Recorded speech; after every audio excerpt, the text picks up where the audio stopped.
Hi everyone, two bikes. This video is a comparison. The Trek Rail versus the Canyon Strive On. Two electric enduro bikes that are fundamentally designed for all-mountain enduro. So these two systems have both got the Bosch Performance CX with a 750 watt-hour battery, the latest software, Shimano drivetrains, comparable wheel sets. Fundamentally though, there are some minor differences with the component choice, but the idea of these two bikes and this comparison is to compare more the platforms than actually the exact build on each bike. Now I've got extensive time and experience on both of these bikes. One of them is the Trek Rail that I've used probably for months on end, about 6 months ago, and recently I've had extensive experience on the Canyon Strive On. With both bikes I've done at least 1,000 kilometers, so in very many different types of conditions. So if we're taking a close look first at the Trek, it is an enduro platform with a 4-bar link. This is rear suspension with a RockShox rear shock with a piggyback shock. And on the front here, we've got a Zeb fork, which is RockShox again. This is a robust fork here with a 38mm stanchion. This is designed for aggressive trails. Now we have ridden it in aggressive conditions, so we can attest to that. It does ride exceptionally well. The frame is, on this version here, is full carbon with the battery in the down tube. It's a Bosch battery. It's a 750 watt-hour battery, and it is positioned in a slightly different position compared to, say, the Canyon version. The geometry of this bike is fundamentally enduro. A head angle at the front, which is more open than an all-mountain bike, giving you better control at speed downhill. The Trek though comes with 29-inch wheels, front and rear, which is different to the Canyon. This gives a slightly different ride feel, but fundamentally they both come out of the box in a very similar setup. The pricing of these bikes is also very similar. It comes within $1,000 of each other. The thing about this bike that's pretty cool is the rear suspension. It's a very proven system. It works well, very sensitive to small bumps. Now, obviously, geometry plays a big part in how these two bikes function. With a 29-inch wheel on the rear and on the front, Trek have had to choose a slightly different geometry. That means the rear end on this is just a smidge longer. It gives it a different feel on the trail. Both bikes come with hydraulic seat posts. The Trek comes with a carbon bar mounted on the front there, which is nice and wide, 780. The Canyon also comes with a wide bar, but it's aluminium. Right, the way this bike put together is slightly different from the Canyon in the sense, especially if you look at the frame design. Battery access, this is more removable, and you place the battery in from the side, and it's easy to do on the fly with a key access on the left. The Canyon, you have to place the battery in from underneath, and you have to remove a cover. The Trek is a little bit more accessible and easier to swap out that battery or take that battery with you when you want to recharge it at home if your bike is in the garage. Both bikes have the Shimano XT brakes on them, so that's brilliant. So I've really ridden that system probably to death, so I know exactly how it feels. And they both come with, as standard, the Shimano discs. One should remember that this bike is just a little bit more higher spec compared to this one, but in actual fact, on the trail with pure ride feel, I would say that that doesn't make too much of a difference. Right, now let's focus at the Canyon.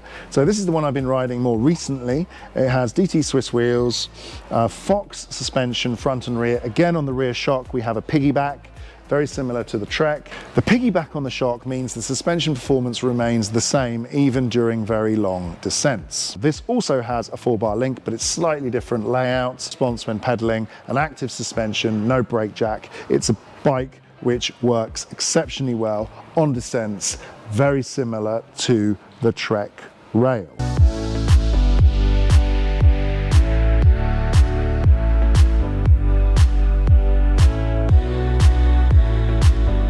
The rear suspension travel on the Trek is 150 mils, on the Canyon it's 160. 10 mil difference in all intents and purposes on the trail. You can't really feel the difference.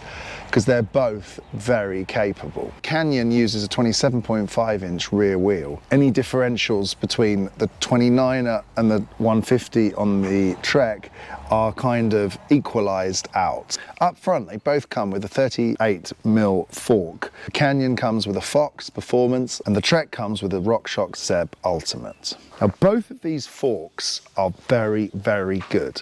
Now, I have in the past done some back-to-back testing comparing these types of forks against each other. And honestly, I prefer for everyday riding the Zeb Ultimate. It's less progressive and a little bit more linear compared to the Fox. But if you want to ride fast, I would go towards the Fox suspension, which has a more progressive curve. So you can feel that ramp up towards the end of the travel. But that difference will only be noticed by very skilled riders. The Canyon has 170 mils of travel up front, and the Trek comes with 160 mils of travel. But the Trek can be adjusted to 170 mils. So in all intents and purposes, these bikes both have the same amount of travel possibilities on the front. They both have 29ers on the front. That means you should expect a very similar response with regards to tracking and wheel feel on the trail. So this moves us on to the next point, which is the geometry. So the wheelbase of the Canyon is 1,304 millimeters, and the Trek is 1,277. So essentially there's a 30mm difference, which is about an inch. What surprised me about this fact is that the Trek feels like a long bike, although the Canyon is slightly longer. So a lot of that then comes down to the fact that you're also mixing in wheel size difference when you compare the two bikes. So with the Canyon, you've got the 27.5-inch on the rear, the mullet setup. With the Trek, you've got the 29er on the rear. You have a slightly different feel how those bikes are at speed and also during cornering, which is based upon the wheelbase and the wheel size. But if you then take into account the head angle, which on the Trek is 64.2 and on the Canyon is 63.5, a little bit more than half of a degree of difference, starts to give you an indication that the Canyon is probably a slightly more aggressive bike compared to the Trek. Although the Canyon geometry is the latest geometry, when we take a look at the seat tube angles, and that's where we have another difference. The Trek is around 71, 72 degrees, and the Canyon is at 78 degrees. The Canyon has a very set far forward saddle, and that makes a big difference with climbing. It's very good with both bikes, but the Canyon has a very modern forward-thinking seat position, and that is obviously reflective of the fact that the bike was released after, although the Trek has been updated.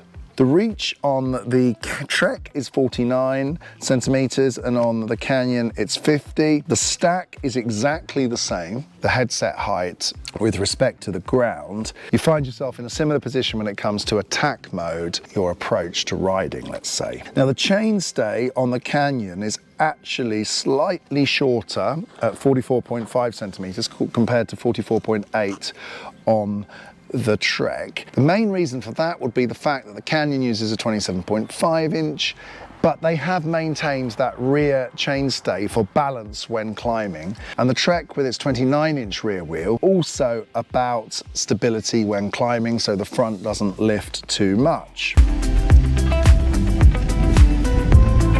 They both use the Bosch Smart system with the Performance CX motor, which means you have the extended boost, so you can boost through rocky trails. They've both got now the mini remotes and top displays. There's no difference there. They both come with a 750 watt-hour battery. Trek mounting system is sideways into the frame. The Canyon is down and under. The Trek can be changed and swapped out much more easily than the Canyon, but the Trek uses a key. The Canyon uses a bolt and hook system. Both of them can be swapped out mid-race if you need to, or even for charging easily in the homes. The motor has 85 Newton meters of torque and 250 watts of power. Recharge time is around 4 hours, and the range, well, depending on where and how you ride and your actual rider weight, We're talking between 3,000 to 5,000 feet of climbing, or up to around 40, possibly even 50 miles of range if used in low power mode. Right, now we're going to go on the trails now and ride these two bikes, and we're going to listen to the commentary and talk about how they ride. So from my experience riding the Trek, I would say the Trek feels like a bike that carries speed, really carries speed. You can feel that on the uphill and on the downhill and on the flat trails. Basically a monster for smooth, fast riding. I absolutely love it. It's so smooth and so stable, and it carries speed almost better than any other bikes, and that's one of the reasons it's up there in one of my favorite enduro electric mountain bikes on the market. One of the key features that comes out from the Canyon when riding downhill and riding off-road is the fact that it's very snappy in the turns and very capable in very rough terrain. Edges out the Trek slightly in that comparison. That's because of the 27.5-inch mullet setup on the Canyon. It does make the ride slightly snappier, but it's not the solution for everyone. And in fact, the Trek, because when you actually barrel both bikes down a rough, rocky, twisty trail, at the end, the differences are minimal into the experience. You just feel with the Canyon that it's a little bit snappier in those corners. Uphill, I actually found both bikes to be very capable. The grip levels are very similar. I feel that the ride position on the Canyon is slightly more modern, good for racing. The rider on the Trek feels a little bit more laid forward. That's because of that